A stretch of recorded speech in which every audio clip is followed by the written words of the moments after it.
There was a moment in my life that all I had was a Bible this big and a radio the same size and a 6-by-8-foot cell, and I believed that those two things could change my life. I believed that music had the power to change my life, and God had the power to change my life. And I want to tell y'all right now, Jesus is for everybody. Jesus is not owned by one political party. Jesus is not owned by no music label. Jesus is Jesus, and anybody can have a relationship with him. I love you, Lord. I have to admit, last night was the worst Grammys I've ever seen. Trevor Noah is an embarrassment. The acts, the whole vibe. It's supposed to be a musical celebration, not a political pulpit. I was happy that Jelly Roll won.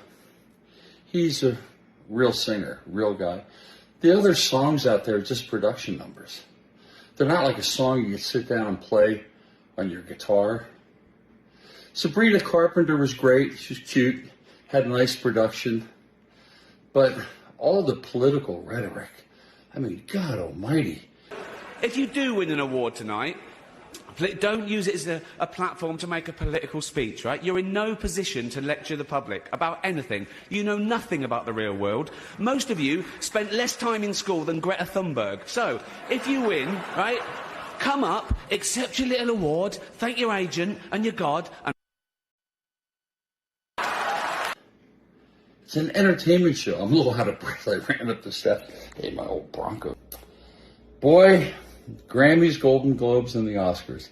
Where has it gone? President Trump is now threatening to sue Trevor Noah. Yes, CNN was just forced to report on what Trump put out about Trevor Noah, threatening him with a lawsuit. At some point, they will always struggle to ignore certain stories like this. Trump was serious about him. I don't know, this was a joke, but it is not something that anyone can take lightly. If you take a look at what Ricky Gervais actually put out recently, Ricky Gervais reminds celebrities not to make political speeches after the Grammys, where Bad Bunny said, eyes out. In fact, a lot of these people came with political phrases. At some point, the whole environment was just looking like a campaign venue. Instead of focusing about music, they were there talking politics. I don't know if these people will learn Ricky was actually right all through. Before we go into this full analysis of this clip, I want you to take a look at some videos. President Trump is now threatening to sue Trevor Noah for a joke he made during the Grammys last night about the president's past relationship with. How significant is that? Yeah, and I know this might sound like a punchline, but this is real life. We should cue up the joke itself. Here's what Trevor Noah said when he was riffing with the audience during the Grammy Awards last night. That is a Grammy that every artist wants, almost as much as Trump wants Greenland. Which makes sense, I mean, because M's island is gone, he needs a new one to hang out with Bill Clinton, so... Oh, I told you it's my last year. What are you gonna do about it? Having fun, telling a joke, but Trump has previously said he never visited that island off St. Bart's. He called the joke a, quote, defamatory statement. And in a post on True Social at 1:01 a.m. Eastern Time, Trump said, "It looks like I'll be sending my lawyers to sue this poor, pathetic, talentless dope of an MC and suing him for plenty of dollars." That was the comment from the president overnight. We have seen many, many cases of the president threatening lawsuits. He oftentimes does not follow through, but every once in a while he does. He's suing the New York Times, Wall Street Journal, the BBC. Those media outlets are fighting those lawsuits. Now he's adding Trevor Noah to the list of people he is threatening to sue. But it's very clear from that clip, Trevor Noah was poking fun of the president, having fun with a joke. And we live in a reality now where the president will threaten a lawsuit against a comedian for doing so.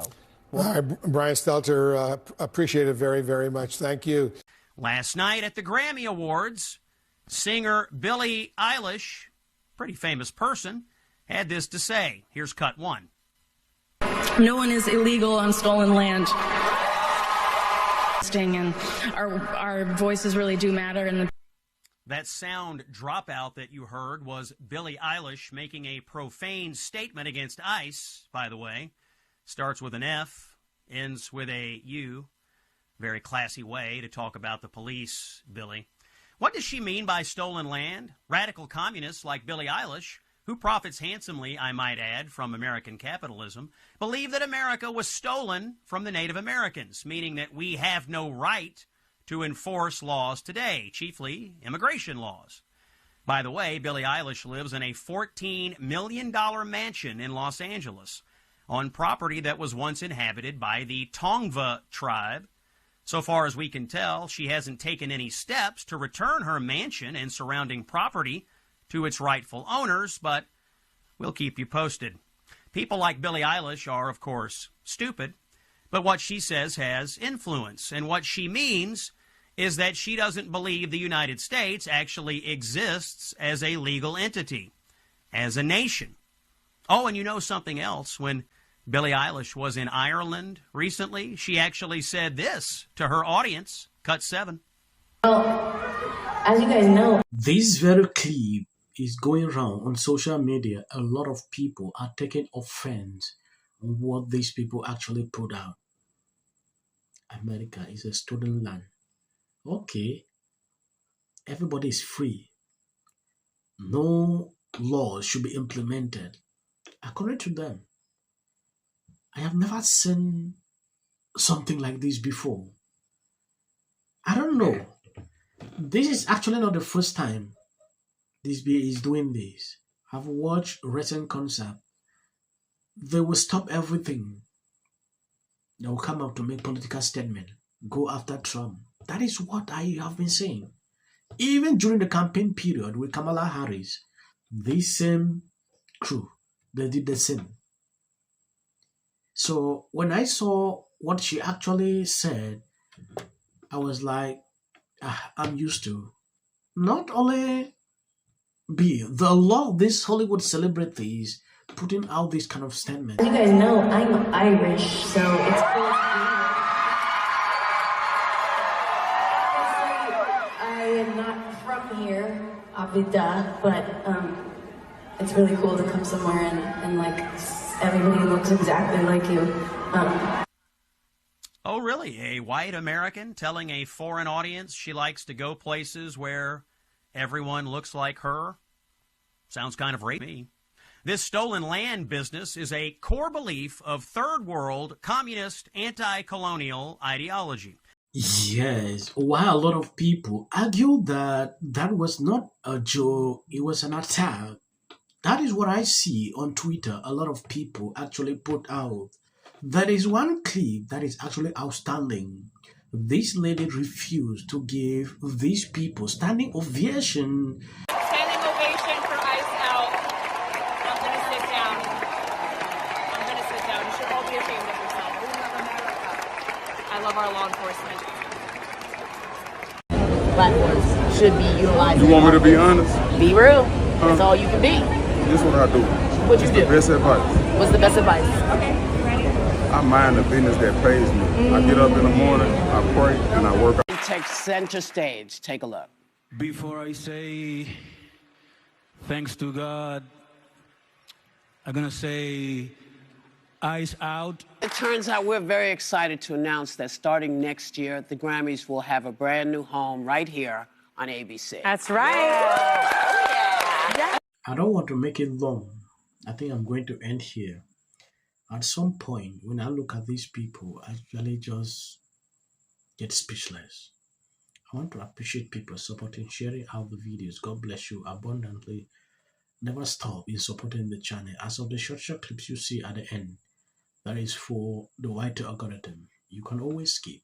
Ricky Gervais once told the award show crowd, "Don't use it as a platform to make a political speech. You're in no position to lecture the public about anything. You know nothing about the real world." Every big name in show business came out for Kamala Harris, from Oprah to Clooney to Beyonce, and she lost every swing state. On Taylor Swift's endorsement actually had a negative impact. Celebrities don't strike people. A person's home, it's very easy to understand. When this is all over and Trump is gone and Democrats are back in charge and we're rebuilding everything, the punishment for MAGA for voting Trump 3 times needs to be that they lose their internet access for 4 years. I look at that video.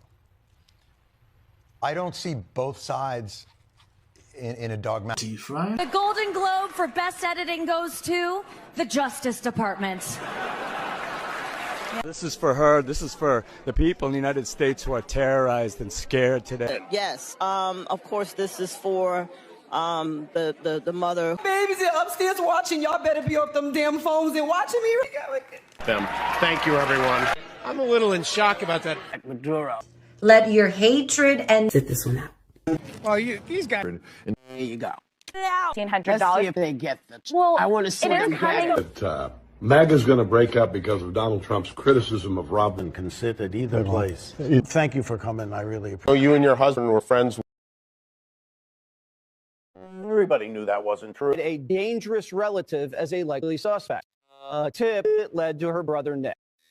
Rob Reiner and Nick had a heated argument the night before at Conan O'Brien's Christmas party, being back on his own. In one interview, she said, "We should have said nothing." The United States to take this family tragedy in which the president had made no comment. When people ought to have. Yeah. Absolute horror. Hi, Mel Gibson. I'm in Italy. There is a quota system.